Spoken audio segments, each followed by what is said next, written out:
How are you? That's official Star Trek language. How are you? I have 2 questions. Is there going to be questions? Is there going to be another Star Trek movie? The answer to that question is... Yes! And who's directing it? The answer to that question is... JJ! No. I don't know who's going to direct the next one, but I can tell you this. We're shooting it this year!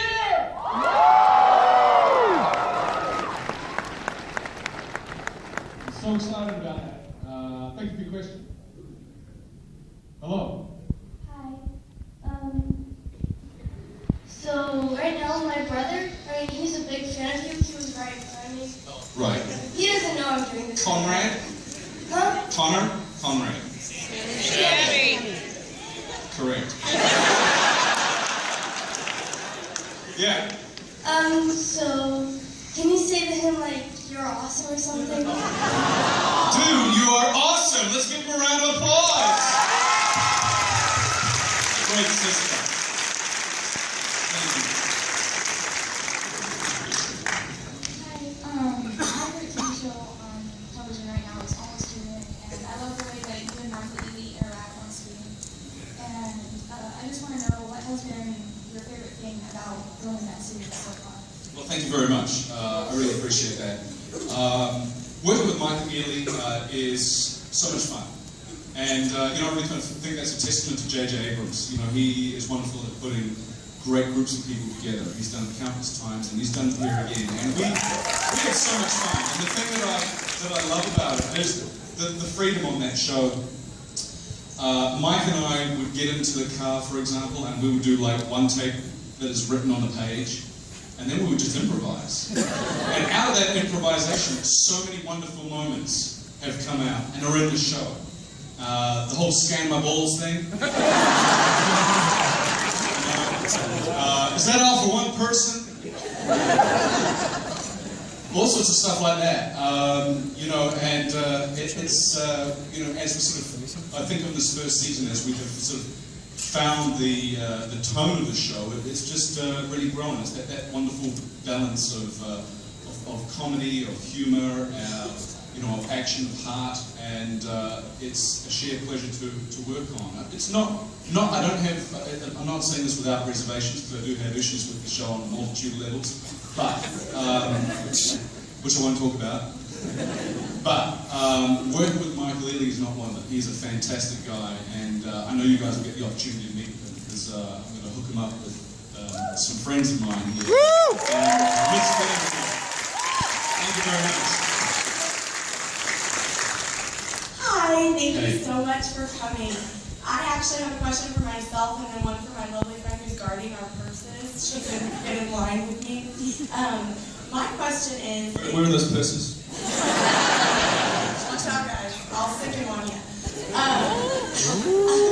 My question is... I like the sound of that. It's good. If you could step into any one of the roles that you've played and make it your new reality, and it just got to be your life for the rest of your life, which would you choose? Wow. Do I want to live in a post-apocalyptic environment of Dredd? No. Space is full of disease and danger. Lots of darkness and silence. I don't know if I want to live there. I mean, space, the minute you got there, you were dying. Everest, the death zone, it's about that. It's a whole new level of death. I don't know if I want to do that either. Hitman and the Lord Supremacy, no. Lord of the Rings. Lord of the Rings. I kind of like the comforts of flushing a toilet. I'm narrowing down the... No. Red, I kill people in that movie. Red, I'm a killer in that movie. Mind you, I wouldn't be looking at Tandy Newton. See, you know what? Maybe it would be Rob the dairy farmer and the price of milk. living on a farm in New Zealand, milking cows, getting shat on by cows. I actually learned how to milk cows for that movie, and I remember the first day at the dairy farmer, there's this trough that you step down into, and then facing you is the arses of 40 cows, excuse me for my language. And it's just projectile crap, just... I'm standing there thinking, what are you doing there? It's like you're... you hit anything, you know... That's the kind of existence I'd like. Thank you, question. Yeah, and then her question is, you've had so many iconic roles, has there ever been anything you've taken from any of the sets that you kept as a souvenir? I am not a thief. But there are certain props and things that have come into my possession. All right, I steal. Every single thing I do, I take something from. When I started out, I was very unsophisticated in my thievery. I took thermal underwear from the set of Zenith. But that doesn't look so good in your office shelf. So then I became a bit more sophisticated. I have a bunch of really cool memorabilia. I've got my coat, my leather coat from the Bourne Supremacy. I've got a wanted poster of Matt Damon, it was actually a prop. A pair of sunglasses from that, as well as my shirt. From Riddick, I've got a stunt gun. From Lord of the Rings, I have the helmet. I got a bunch of stuff. Almost Human, I stole a phone. And I had another piece of memorabilia which I got, which I cannot discuss because the producers didn't want me to have it, but I got it! It goes. So yeah, but it's just, you know what, it's never a good idea to take things that aren't yours. But in some of those cases, they were gifts, and others not. So thank you for your question. Arrest me now. But it's great. I've got all my office there, and I like to, it's just fun sort of. It's not often that you take sort of, stock of your accomplishments and what you've done, but sometimes I do like just sitting there and look at that stuff, and it sort of reminds me of great times, great people, and again, we're very blessed. Thank you. Oh, you're welcome. Thank you. No, I can tell by the great round of applause for everyone that loved your questions. Now, I worked bloody hard for those props. They're mine! All right. Hi, very good. How are you? So good. Thank you for putting on me today. Welcome to be here. Well, since my baby left me. Guys, I'm going to continue with a two-part question. Dallas, everything. So. Why not? We're on a roll. You have said that you've been a long-time fan of Star Trek, so I'm just curious, how did you become a fan? Was there a certain moment or that you remember? It was just, as a kid, I would watch Star Trek with my dad, and I always liked the shows that freaked me out, and Star Trek really freaked me out. And to my mind, those were some of the best episodes. It wasn't necessarily the science fiction that I enjoyed about Star Trek, which was fantastic, but it was really kind of, to me, always a cult of personality. I tuned in every week to see how, that triumvirate of Bones and Kirk and Spock, would overcome their common differences, their differences in order to defeat a common adversary, and it was a character study, and that's why I was drawn to the show.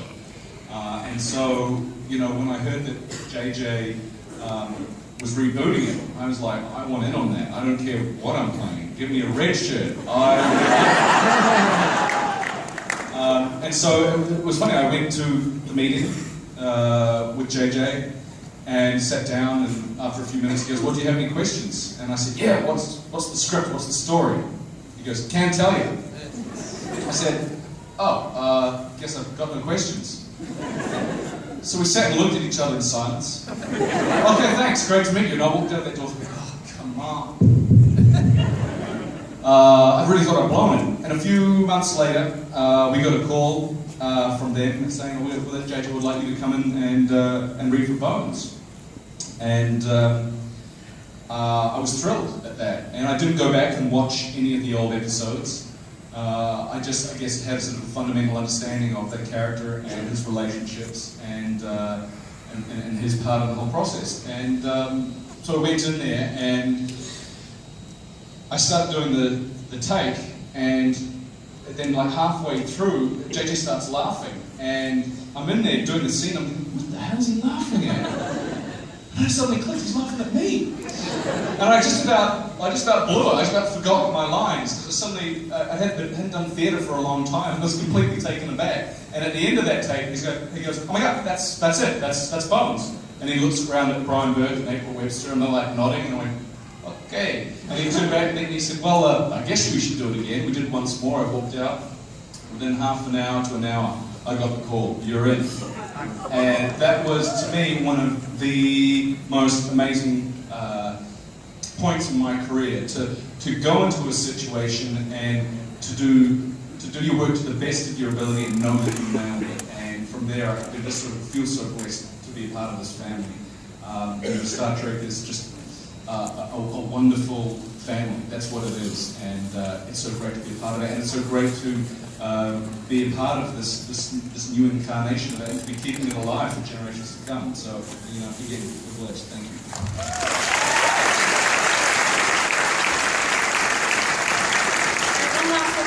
What's your favorite generation? My favorite generation?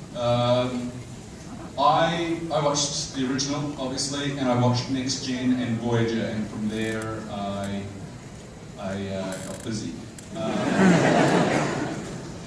Got a life! No, I love it. I love them all, but those are the ones that, to me, that I connected with. I guess the original's my favorite. They're the ones that really broke the ground, and but I think that the generations that followed them did a sterling job. Up until now. All good. Thank you. Thank you very much.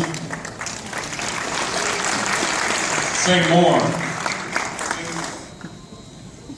All right, thank you very much. Let's swim to the moon. Let's climb through the tide. Don't do that. Was that it? That's it. Oh, well, let's do one more. All right.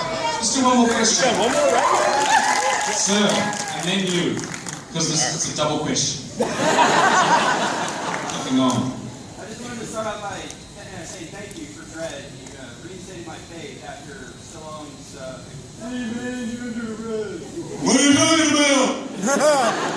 I love Stallone's version. Oh, I had that when I was 5, so. I had that when I was 5. It was good when I was 5. Thank you. And my second question is, now that Abrams is getting close to finishing Star Trek and moving into Star Wars, has he approached you with any roles?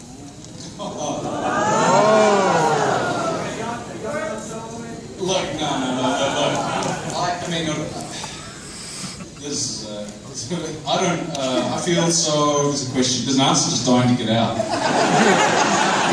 Say it! Would I like to do Star Wars? Of course I would, but I don't think that, me as an audience member, if I was to go in there and see, a recognizable, Karl Urban, as I am in Star Trek, playing Bones, being another character in Star Wars, I don't know, for me, it would be a tough one.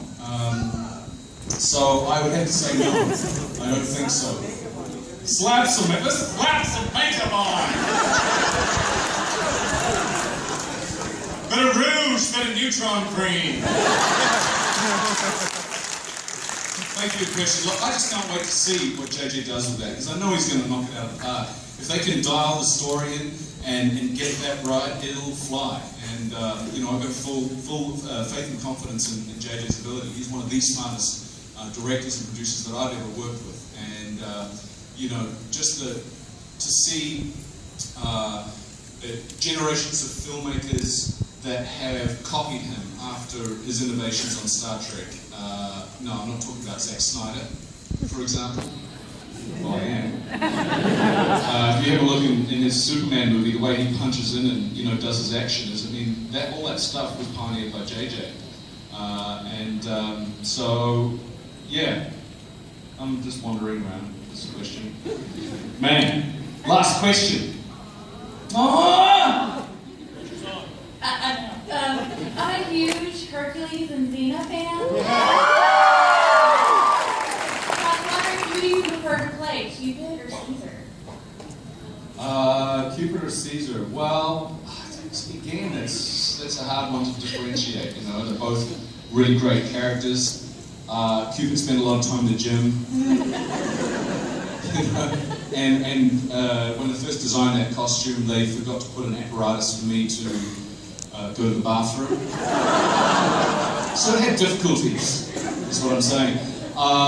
Caesar was fun. Caesar, the bad boys, are always fun to play.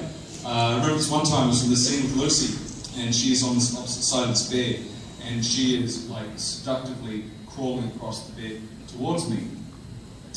And I'm loving this so much, I don't want to blink. I'm just watching her come towards me, and all of a sudden one of my contact lenses falls out because I'm not blinking. And all of a sudden I'm doing this.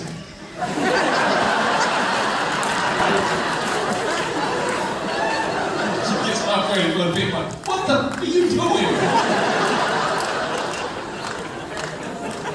Thank you very much, you've been a great audience.